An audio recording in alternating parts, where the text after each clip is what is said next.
Halo semuanya, bagaimana kabarnya hari ini? Semoga kita semua dalam keadaan yang baik-baik saja dan dalam keadaan yang sehat.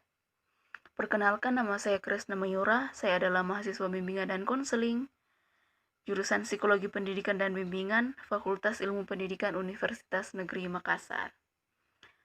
Jadi saya membuat video ini untuk memberikan beberapa penjelasan mengenai bimbingan dan konseling bagi anak-anak berkebutuhan khusus.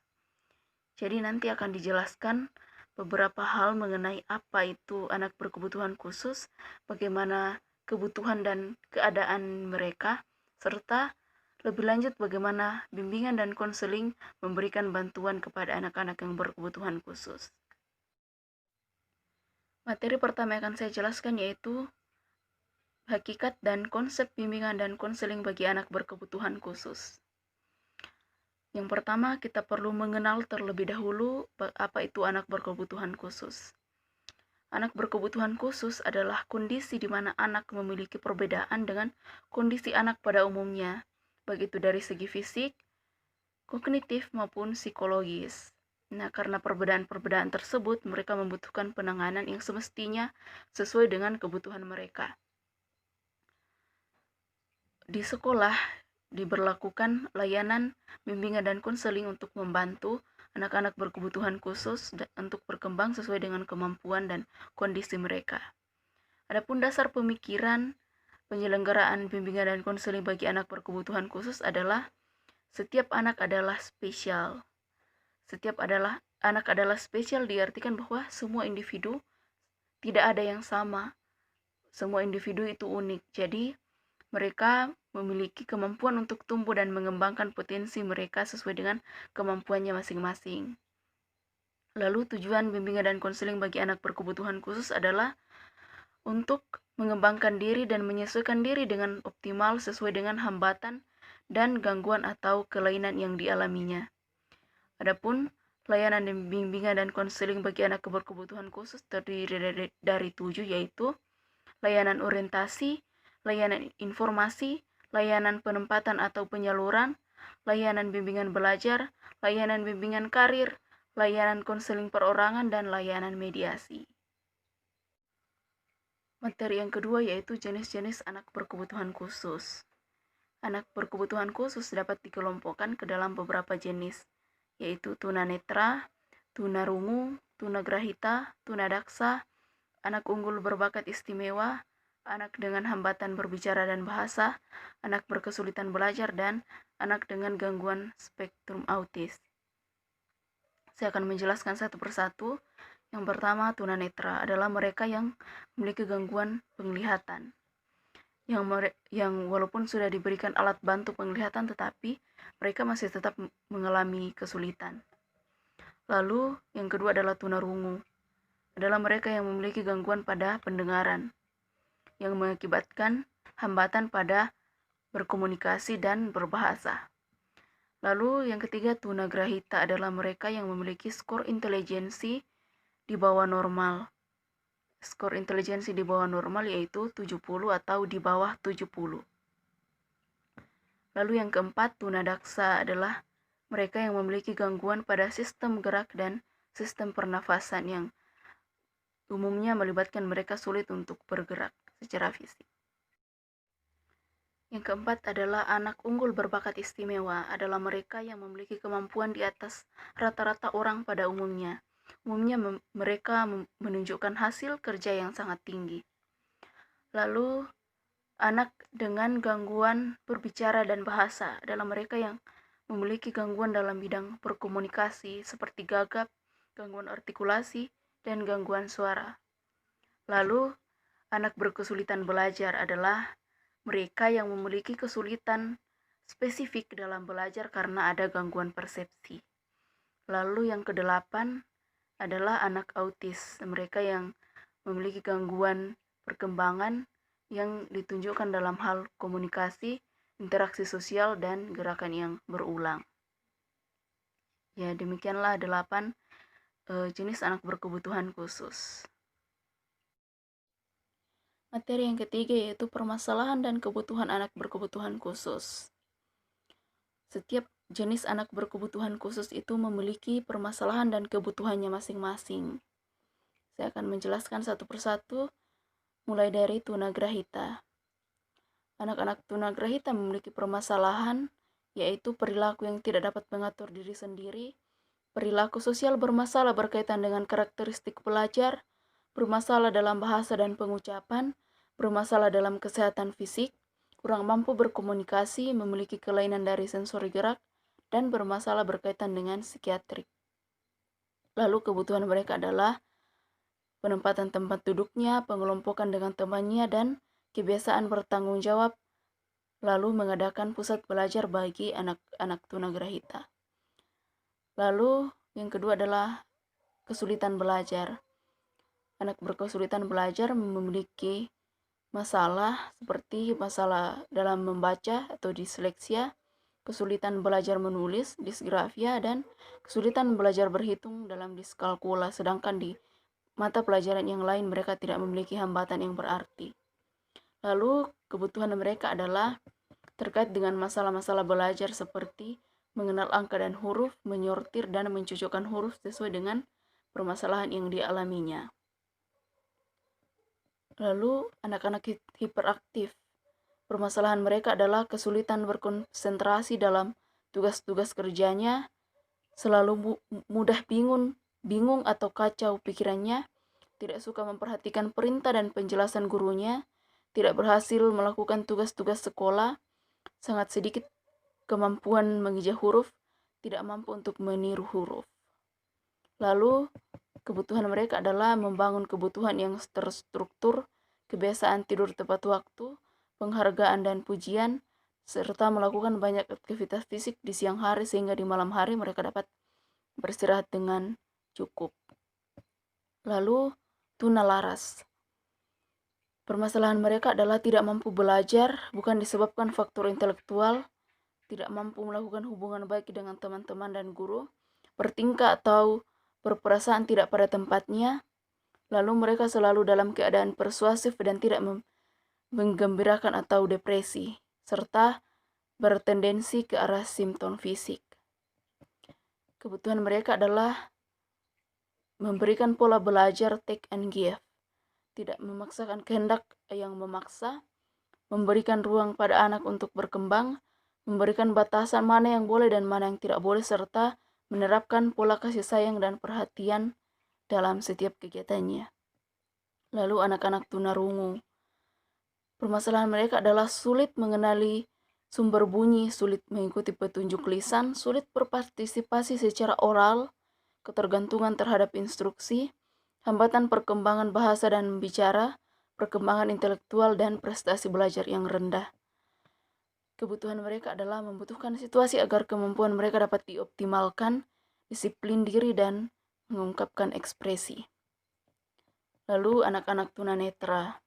Permasalahan mereka adalah kesulitan dalam kehidupan sehari-hari, menggantungkan diri kepada orang lain di sekitarnya, kesulitan dalam pendidikan, masalah penyelesaian diri, masalah emosional seperti mengalami rasa takut, rasa yang cepat marah, dan curiga. Lalu kebutuhan mereka adalah membutuhkan media yang digunakan untuk proses belajar sesuai. Materi yang keempat yaitu bimbingan dan konseling bagi anak berkebutuhan khusus. Dalam materi ini kita akan membahas mengenai layanan bimbingan dan konseling yang dapat diterapkan pada beberapa kelompok anak berkebutuhan khusus. Yang pertama yaitu anak ADHD. Terapi yang dapat diberikan kepada mereka yaitu terapi perilaku, terapi nutrisi, terapi farmakoterapi, terapi musik, terapi lumba-lumba, dan terapi bermain. Tetapi yang harus diingat adalah terapi yang diterapkan pada anak dengan ADHD haruslah bersifat holistik dan menyeluruh. Lalu anak autis.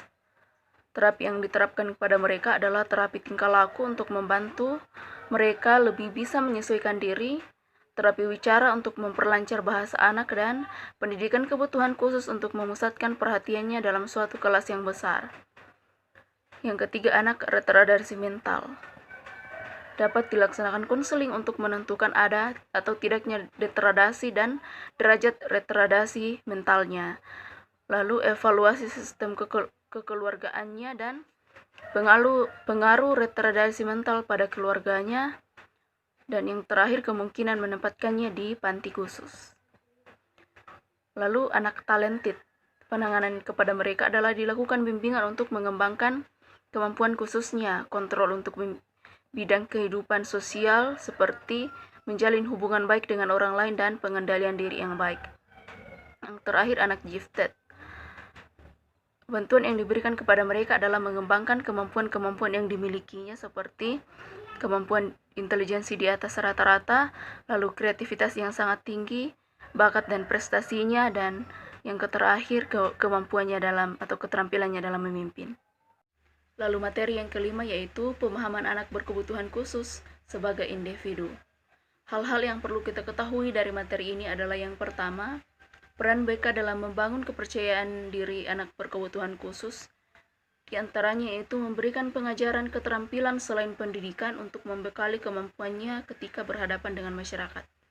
Seperti mengajarkan kesenian musik melalui seni bernyanyi untuk dapat mengungkapkan ekspresinya. Lalu keterampilan-keterampilan lain yang juga dapat digunakan. Selanjutnya adalah kebutuhan anak berkebutuhan khusus. Terdiri dari 3, yaitu yang pertama kebutuhan fisik atau kesehatan, memerlukan fasilitas untuk memungkinkan mereka bergerak sesuai dengan kebutuhan atau menjalankan kegiatan rutin sehari-hari tanpa harus selalu bergantung pada bantuan orang lain dan kebutuhan untuk menjaga kesehatannya. Yang kedua, kebutuhan sosial emosional, memerlukan hubungan dan bantuan para pekerja sosial, psikolog, dan ahli bimbingan dalam membantu mereka dalam menghadapi berbagai masalah yang berkaitan dengan sosialisasi dan menjadi remaja. Dan yang ketiga, kebutuhan pendidikan.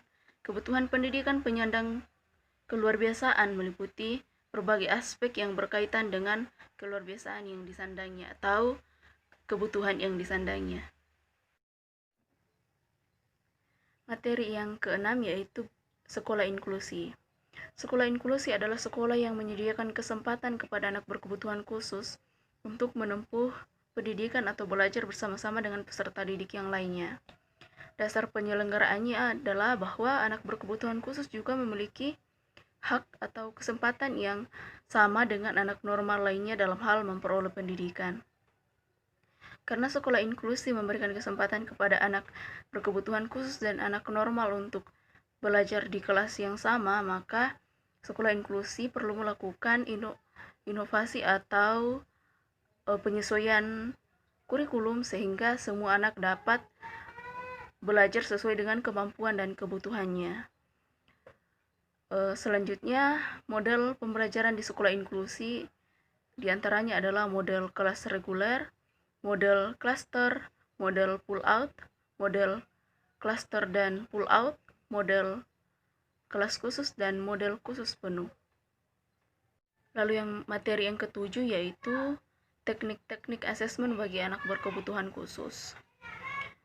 Asesmen bagi anak berkebutuhan khusus bertujuan untuk mengetahui kesulitan dan kemampuan yang dimiliki oleh anak berkebutuhan khusus.